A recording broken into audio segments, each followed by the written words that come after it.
আসসালামু আলাইকুম রহমতুল্লাহ। সবাই কেমন আছেন? আশা করি সবাই ভালো আছেন। আলহামদুলিল্লাহ আমিও ভালো আছি। আজকে নতুন একটি ভিডিও নিয়ে আপনাদের সামনে চলে আসলাম। এটি হচ্ছে রাজশাহী জেলার অন্তর্গত বাগমারা থানার হাটগাঙ্গোপাড়া বাজার। এই বাজারে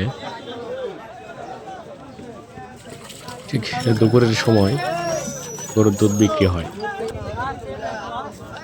যা আপনারা দেখতে পাচ্ছেন, বড় বড় ড্রাম নিয়ে সবাই দুধ কেনার জন্য বসে আছে।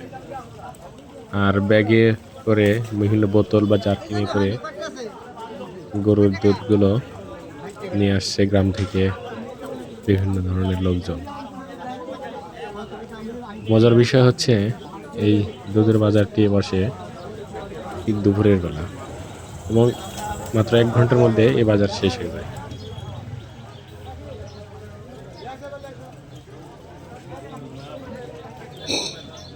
তো এই বাজারে আমি একটু ঘুরে ঘুরে দামগুলো জানার চেষ্টা করলাম।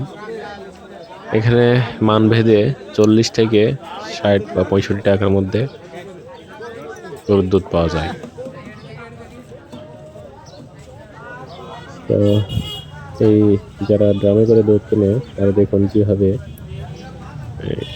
আঙ্গুল দিয়ে তারা এখান থেকে আঙ্গুলের উপর দুধ ঢেলে দেখতেছে যে আসলে দুধের ঘনত্ব কতটুকু, এবং তার উপর নির্ভর করে দুধের দাম। তো যেগুলো পাতলা সেগুলো 40, 45 বা 50 এরকম বিক্রি হয়, এবং যেগুলো বেশি ঘন সেগুলো 60 বা 65, 55 এর মধ্যেই বিক্রি হয়।